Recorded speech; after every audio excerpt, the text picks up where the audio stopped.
Mil bendiciones, amados, Dios me los guarde. Aquí estamos nuevamente para meditar en la palabra del Señor, para estudiar su palabra, para nutrirnos de ella y aprender cosas de gran bendición. Este mes estamos tratando el mes del simbolismo o los símbolos, algunos objetos o cosas que en la Biblia están escritas que tienen un gran significado, como la cruz. Hemos hablado de la estaca, hemos hablado del shofar, hemos hablado de infinidad de símbolos que hay en la Biblia.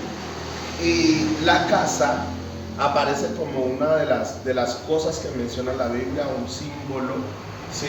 A veces incluso la hormiga es un símbolo que se usa en la Biblia para hablar o darnos un ejemplo. Mira o ve a la hormiga, oh perezoso, cuida tus caminos y sé sabio. En esta ocasión vamos a hablar acerca de la casa, ¿sí?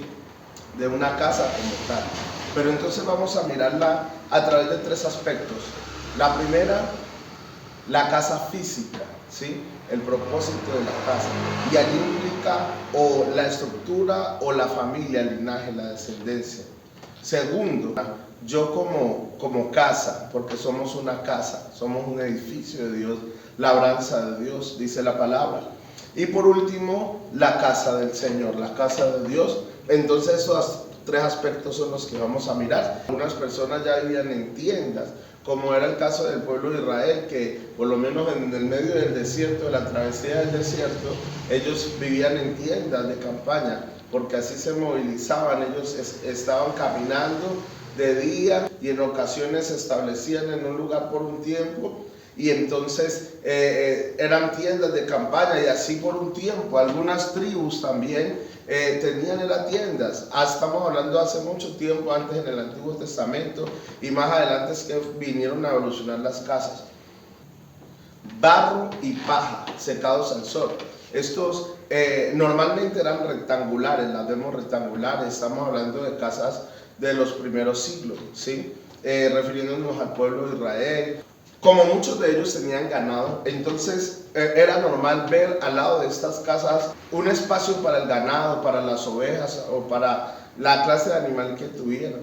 Era normal ver ese espacio. Algunos sí quedaban lejos, pero de todas maneras, por lo menos las ovejas, ellos las llevaban a los valles o a las montañas a pastar, y después la regresaban al lugar que tuvieran. Pero era normalmente, porque eran muchos los ganaderos, ¿sí? Se manejaban en ese tiempo mucho el ganado, las tierras, las ovejas, etc.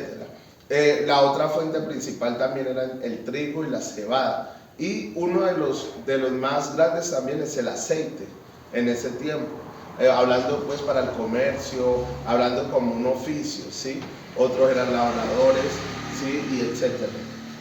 En el interior tenía tierra compactada, tierra pisada con compresión, y había un espacio especial que se llama Masteba, que era una zona que regularmente se usaba para dormir o en ocasiones también para comer. La primera vez que escuchamos en la Biblia la palabra casa como tal está en Génesis capítulo 7 versículo 1, cuando el Señor habla a Noé. Vamos a leerlo, dice: dijo luego Jehová a Noé: entra tú y toda tu casa en el arca, porque a ti te he visto justo delante de mí en esta generación. Entonces vemos que el Señor le dice a Noé: entra tú y toda tu casa. En esta ocasión refiriéndose a la familia. Recuerden que la palabra en hebreo es bayit, y es usada ya sea para referirse a una casa como tal, física, o al linaje, descendencia, a la familia. Entonces eso es lo que le está diciendo el Señor a Noé: entra tú y toda tu casa. Ya más adelante vamos a escuchar esto más frecuentemente, por ejemplo cuando Sara es llevada a la casa del faraón, cuando Ezequías lleva a los babilonios a mostrarles cosas dentro de su casa, que miran los tesoros que están allí y demás, y de allí para allá muchísimas veces, porque para Dios la familia siempre ha sido importante. Desde el principio de los tiempos siempre ha sido para Dios importante la familia, y sigue siendo importante.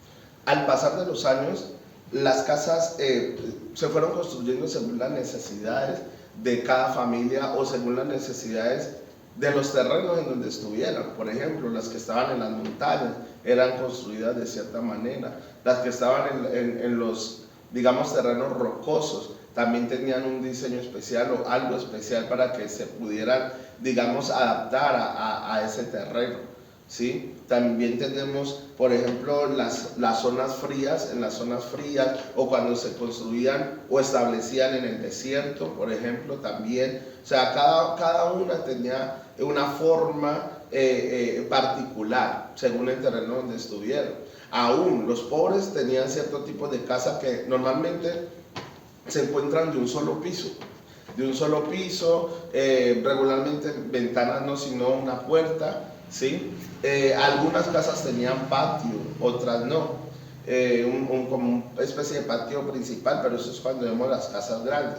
Pero las casas de los pobres normalmente eran rectangulares, tenían una puerta, la puerta, el mastabet, y bueno, su piso, su puerta y pared total, y al lado de pronto o cerca de esa casa una zona para el ganado. Pero cuando vemos las casas de los ricos, ya la casa de los ricos tenían 3 pisos, tenían un espacio muy amplio, tenían patios, tenían una zona muy amplia, ¿sí? Por su estatus social. Según el estatus social, así mismo también era la casa. Creo que eso es algo que no hemos visto cambiar mucho, ¿no? Según el estatus social, así mismo también vemos en este tiempo que son las casas. En el libro de Samuel encontramos que Dios le promete a David que le va a hacer, que le va a construir casa, le va a edificar casa. Y de hecho esa casa se está refiriendo a la descendencia o el linaje, que iba a bendecir su linaje. Lo mismo que hace con Abraham, que le dice que en él iban a ser benditas todas las familias de la tierra, y iba a multiplicar su descendencia. Y el Señor sigue bendiciendo nuestra casa. Y Dios es el importante en la casa. Dios es el importante en nuestras casas. Si Dios no está en nuestras casas se derrumban, nuestras casas se vienen abajo. Debemos de entender que es a Dios que debemos de hacer el principal en nuestra casa. Es a Jesucristo que debemos de permitir que gobierne en nuestra casa, en nuestro hogar. Sí, en Salmo 127 dice que si Jehová no edificare la casa, en vano trabajan los que la edifican. Y si Jehová no guardara la ciudad, en vano vela la guardia, porque Él es importante. Podemos tener una estructura muy bonita, podemos tener una casa de 3, 4 pisos, podemos tener bienes, podemos tener lo que sea, pero si ahí no está el Señor, no hay nada. Tranquilamente se puede derrumbar, venir abajo, tranquilamente se pueden perder nuestros hijos, tranquilamente pueden suceder cosas catastróficas dentro de nuestra relación, pero cuando el Señor está allí, aunque vengan y pasen situaciones difíciles, pero si Él está ahí, Él va a permitir que seamos sostenidos, Él nos va a sostener. La casa tiene varias partes, tiene la puerta, tiene el techo, tiene las paredes, tiene cosas importantes, ¿sí? Que si no tenemos puertas, por la puerta es la que entra y sale la bendición, ¿sí? El techo nos resguarda de la lluvia y nos resguarda del sol.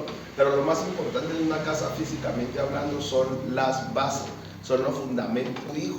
Tu hijo, tu hija en estos momentos se ha alejado, si tu hijo, tu hija se ha apartado, anda perdido, anda en un mundo o en una situación lejos del Señor, que tú dices, Dios mío, ¿por qué mi hijo está allí? ¿Por qué mi hijo está allá? ¿Cómo llegó hasta allá? ¿Cómo se encuentra tan lejos de ti? Si usted instruyó al niño en su camino, si usted le puso un fundamento sólido, unas bases, usted no se preocupe, porque aunque esté en los confines de la tierra, Él se va a acordar en su corazón y el Señor lo va a tomar y lo va a traer y lo va a poner donde Él debe estar. El Señor lo va a traer y lo va a poner donde Él debe estar, porque tiene un fundamento sólido. Una persona o una casa sin fundamento se cae, se derrumba, se queda sirviendo para nada. Pero cuando algo tiene fundamentos sólidos, se sostiene, se mantiene. Y el Señor va a recordarle, el Señor va a enviarle personas, el Señor va a hacer que... Por eso es importante cómo construimos nuestra casa y los materiales que usamos para construirla, ¿sí? Tenemos, por ejemplo, la historia de los 3 cerditos. Los 3 cerditos usted la conoce, pero así resumida rápidamente. Hay 3 cerditos que son hermanos y el lobo constantemente los acecha. Dicen, bueno, vamos a hacer una casa entre todos, pero no se ponen de acuerdo. Así que a la final decide cada uno hacer su casa. Y el primero la hace de paja, ¿sí? El segundo la hace el segundo la hace de madera y el tercero la hace de ladrillo. Construye una buena casa, le dedica un buen tiempo a esa casa. Y cuando viene el lobo feroz, usted sabe quién es el lobo, que viene a destruir la casa y dice: soplaré, soplaré, soplaré y esta casa derribaré, ¿sí? Con el propósito de matar, de comerse al cerdito. Y empieza efectivamente el lobo a soplar y a soplar y a soplar y a soplar, derriba la casa. Sale corriendo al que hizo la casa de madera, dice: soplaré, soplaré, sopla, sopla, y es derribar. Pero aquel de ladrillo y aquel que le dedicó el tiempo, aquel que usó los materiales correctos para construir su casa, aquel que le puso corazón, que le puso alma, que le dedicó tiempo a su esposa, a sus hijos, estoy hablando, esa casa no se pudo derribar. El lobo sopló y sopló y sopló y se cansó de soplar y no pudo derribar la casa, porque era una casa que había sido construida con dedicación, una casa que había sido construida con esfuerzo. También es necesario entonces que nosotros tengamos cuidado con nuestra casa física, que es lo que estamos trayendo de afuera a nuestra casa, porque se puede convertir en la maldición de nuestro hogar, se puede convertir en la caída de nuestro hogar. Si muchas veces traemos cosas que no nos estamos dando cuenta, pueden ser cosas que sean objeto de idolatría, imágenes que el Señor no le agraden, pueden ser, por ejemplo, budas, pueden ser gatos de la fortuna, elefantes que adoran en India, atrapasueños y tantas cosas, porque como nosotros lastimosamente no nos damos a la tarea de averiguar el origen de las cosas, yo no te digo no hagas esto, no hagas aquello, pero sí te digo averigua de a dónde, qué origen tiene esto, de a dónde viene esto, no solamente porque me pareció bonito o porque lo consideré que queda bien en este espacio, pero de a dónde viene, qué historia tiene, qué representa, porque eso a nivel espiritual pesa. Y entonces cuando encontramos que están pasando cosas en nuestro hogar, que hay enojos, que el ambiente está pesado y decimos no sabemos por qué, revise su casa, revise qué es lo que llevan sus hijos a su casa. Muchas veces vienen con palabras o con señas en las manos que no sabemos y todo eso pesa. Por eso debemos de dar el primer lugar a Dios en nuestra casa. Y no solamente lo físico, también tenemos que tener cuidado la energía que tenemos en la casa. No estar peleando entre esposos, no estar gritándole fuerte a nuestros hijos, que todo el mundo escucha que ahí se está gritando. Manejar las cosas con prudencia, ¿sí? Dar un buen testimonio, que nuestra casa sea una casa que allí habite la presencia del Señor, que se sienta la presencia de Dios, que cuando alguien vaya, que cuando alguien entre a esa casa diga: wow, qué bueno, qué bonito se siente, aquí se siente la presencia de Dios. No que las personas vayan y escuchen gritería y escuchen algarabía y vean desorden. Una de las cosas que nos representa o que representa a Dios es el orden. Asimismo, eso se puede reflejar en nuestra casa, en nuestro hogar. ¿Cómo está el cuarto? Si está en orden, está en desorden. ¿Cómo está la sala? Está en orden, está en desorden. Asimismo, vamos a ver cómo está nuestra vida. ¿Está en orden o está en desorden? ¿Qué nos falta por arreglar? ¿Qué nos falta por acomodar? Nuestra casa debe ser un lugar donde se honre y se glorifique a Dios. La iglesia primitiva, los hermanos vivían unánimes juntos, pero ellos todos los días iban a diferentes casas y compartían el pan y estaban alegres, y entonces compartían la palabra del Señor, recordaban las palabras de Jesús y lo hacían en sus casas. Las casas deben de estar prestas para que aquí se honre a Dios. Honra a Dios con tu casa. Que el Señor se glorifique, se mueva, que el Señor sea el principal en tu casa, que puedas sacar un espacio para orar dentro de tu casa, que puedas sacar un espacio para leer la palabra con tu familia. Ahora, el segundo punto es mi vida como casa, en donde mi vida como casa del Hijo y del Espíritu Santo. Porque toda casa es hecha por alguno, pero el que hizo todas las cosas es Dios. Pero Cristo como hijo sobre su casa, la cual somos nosotros, si retendemos firmes hasta el fin la confianza y el gloriarnos en la esperanza. Entonces nosotros somos esa casa del Señor, somos esa casa de Dios.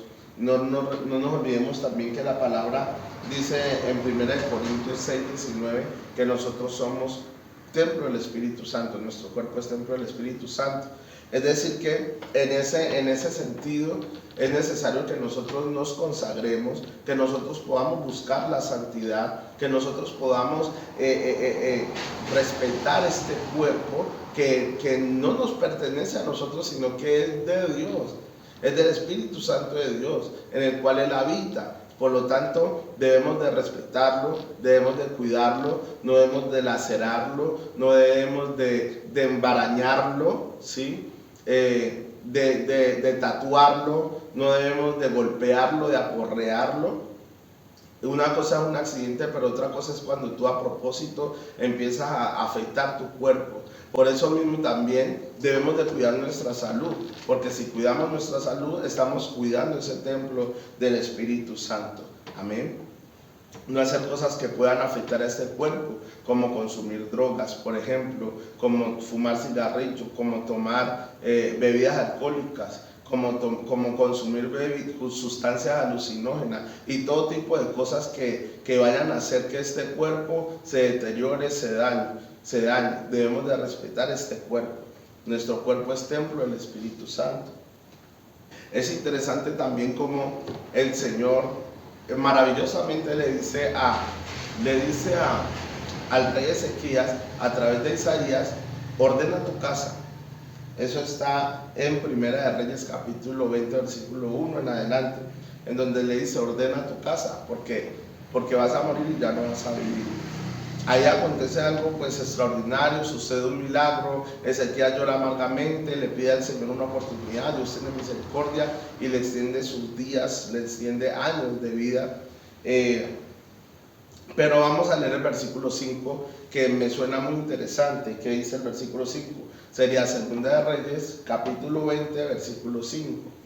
Dice la palabra: vuelve, el Señor ahí le está hablando el Señor a Isaías: vuelve y di a Ezequías, príncipe de mi pueblo, así dice Jehová, el Dios de David tu padre: yo he oído tu oración y he visto tus lágrimas, y he aquí que yo te sano. Al tercer día subirás a la casa de Jehová. Qué interesante, qué precioso. Y esta palabra yo creo que es para alguien. Yo la tomo también para mi vida, en donde dice: yo te sano. Yo te sano, yo te sano, yo te sano. Pero no te olvides de ir al tercer día a la casa de Jehová. No nos olvidemos del Señor, no nos olvidemos de ir a la casa de Dios. Cuando el Señor le dice a Ezequías: ordena tu casa, no le esté, hay algo pendiente en su familia, hay algo pendiente en su casa. De pronto está peleado por alguien en su vida hay algo que necesita ser acomodado. Acomódelo para que no se vaya así. Acomódelo para que cuando le coja el momento ya usted tenga todo ordenado y pueda decir: Señor, estoy listo para ir a tu presencia. Entonces Dios le da esa gran oportunidad a Ezequías de que pueda ordenar lo que tenga pendiente en su vida para partir. Pero Dios tuvo misericordia, y porque había sido un varón fiel, un varón de bendición, y porque le pidió y le rogó y suplicó misericordia a Dios, Dios extendió sus años. Pero nosotros no sabemos si a nosotros también vamos a tener, si nosotros también vamos a tener esa oportunidad preciosa de que nos digan: ordena tu casa, o simplemente llegue el momento así. Simplemente llega el momento así y no tengamos tiempo para poder ordenar tu casa. Entonces no esperes a que llegue mañana, no esperes a que el Señor mande al profeta Isaías, al profeta Jeremías, a X o a Y o al pastor X. Ordena tu casa ahora. Ordena tu casa ahora, ordena tu casa ahora, porque no sabemos ni el momento, ni el día, ni la hora. Ordena tu casa ahora. El Señor es una palabra que te está diciendo, pero ahí junto con todo eso el Señor muestra su misericordia. Él te sana, Él te limpia, Él te llena de vida, Él coloca amor en tu corazón para que tú puedas vivir tus días en paz, para que puedas experimentar la paz que sobrepasa todo entendimiento. Pero no te olvides de su casa, no te olvides de glorificarle, no te olvides de adorarle. Así como aquel cerdito que, aunque le fue más difícil, aunque se esforzó, aunque aunque se tardó más, los otros hermanos lo hicieron rapidito para poder estar jugando y para poder estar saltando y brincando en la calle, y mientras ellos jugaban, el otro trabajaba, y los otros lo recochaban, lo molestaban y le decían, jaja, no tiene tiempo de jugar, solo nomás sabe trabajar, y cuá, y ellos jugando y jugando, pero él dedicado allí, haciendo su casa de piedra. Nosotros debemos tomar este ejemplo y esforzarnos porque nuestra casa esté sobre la roca. La roca es Cristo Jesús. La palabra de Dios dice en Mateo capítulo 7, versículos del 24 al 27, que el Señor compara al hombre necio, aquel que hizo su casa sobre la arena, que cuando vino los vientos y la tempestad se llevó la casa y no quedó nada. Pero al hombre sabio lo compara con aquel hombre que edificó su casa sobre la roca y que cuando vinieron los vientos, las tempestades y las situaciones adversas difíciles, la casa permaneció. El único que hace que nosotros podamos estar firmes, que nuestra casa no se caiga, que nuestros hijos no se derrumben totalmente o que puedan tener la oportunidad de volver a ese lugar donde el Señor les quiere tener, es que nosotros construyamos nuestra casa sobre la roca. Es que nosotros dediquemos tiempo a trabajar espiritualmente. Hay una cita que leí esta semana, muy interesante, muy importante, que me gustó mucho, que se la leí por allí a un pastor amigo, a un colega, que dice así: no basta trabajar, no basta proveer. Tu casa necesita dirección espiritual y eso no lo da el dinero. Eso lo da un hombre que dobla sus rodillas. A veces nos esforzamos tanto por estar bien, por tener lujos, por tener dinero, pero nos olvidamos de lo más importante, que lo espiritual. Es necesario sembrar en lo espiritual, porque el que siembra para el espíritu cosecha vida eterna. Y por último, la casa como templo de Dios, como un lugar de adoración. Pero también abarca lo que es nuestra casa espiritual, nuestras moradas que están en el cielo. Salmo 27:4 dice: una cosa he demandado, he pedido al Señor y esta buscaré, que esté yo todos los días de mi vida y habite en su santo templo para contemplar su hermosura, para adorarle y contemplar su hermosura. Es necesario que haya ese anhelo de poder estar en la casa del Señor, de poder ir a la casa del Señor y estar allí. En Salmo 23, capítulo 1, donde dice: Jehová es mi pastor y nada me faltará. El versículo 6 dice: terminé aquí, en la casa de Jehová moraré por largos días. Qué bueno tener ese anhelo, no olvidarnos del Señor, volver a Él, venir y congregarnos. La Biblia dice que no debemos dejarnos de congregar como algunos tienen por costumbre, y realmente hay personas que dicen: no, yo en mi casa me reúno, yo con mi familia me reúno. Eso no le agrada a Dios, estás desobedeciendo a Dios, porque el Señor dice que no debemos de congregar, porque el ambiente que se vive dentro del rebaño, dentro de la congregación, es un ambiente primeramente de obediencia, porque el Señor dice que no debemos de congregarnos. Segundo, porque en Salmo 133:1 dice: mirad cuán bueno y cuán delicioso es habitar los hermanos juntos y en armonía. Y el versículo 3 de ese Salmo 133 dice: porque allí enviará Jehová bendición y vida eterna. Amado, entonces no podemos desprendernos de la casa del Señor totalmente. Es un mandato de parte del Señor habitar en su casa, bendecir su casa. Muchos se preocupan solo por su casa, bendecir su casa, arreglar su casa, llevar bendición en su casa, pero nos estamos olvidando de bendecir la casa del Señor, de venir a la casa del Señor, glorificar en la casa del Señor. 2 Corintios 5:1 dice: en el nombre del Padre, del Hijo y del Espíritu Santo. Porque sabemos que si nuestra morada terrestre, ese tabernáculo, se deshiciere, tenemos de Dios un edificio, una casa no hecha de manos, sino eterna en los cielos. Amén. Y que más que tenemos una morada en los cielos, una morada eterna, dicha por Jesús: en la casa de mi Padre muchas moradas hay. Amén. También dice la palabra de Dios que el Señor Jesús vino a esta tierra y no tuvo una casa donde nacer, no tuvo un lugar donde recostar su cabeza, y tuvo que nacer en un pesebre, pero se hizo pobre para hacernos a nosotros ricos. Y aunque Él no tuvo una casa, nos prepara casas celestiales, no hechas de manos de hombre. Y no son perecederas como lo son los que vemos acá, sino que son eternas. Así que damos la honra y la gloria al Señor por ser bueno, la honra y la gloria al Señor porque Él nos ha ayudado, porque ha tenido misericordia, porque nos ha preparado un lugar eterno. Damos gracias al Señor, pidiéndole que primeramente habite en nuestro hogar, en cada casa, bendiciendo nuestra familia, nuestros hijos, nuestro matrimonio, pidiendo también que nosotros como personas, nosotros como templo, nosotros como esa casa, ese ejemplo, podamos honrar al Señor con nuestro cuerpo, también que hayan buenos pensamientos en nuestra mente, en todo lo justo, lo amable, lo que es de buen nombre, que nosotros podamos consagrarnos y caminar en santidad para Él, honrarlo de esa manera y nunca olvidarnos de honrar su casa, de venir a reunirnos con nuestros hermanos en obediencia a Dios y que sigamos juntos esperando en esa esperanza eterna. Y por último quiero cerrar con un versículo precioso que está en Josué capítulo 24, versículo 15.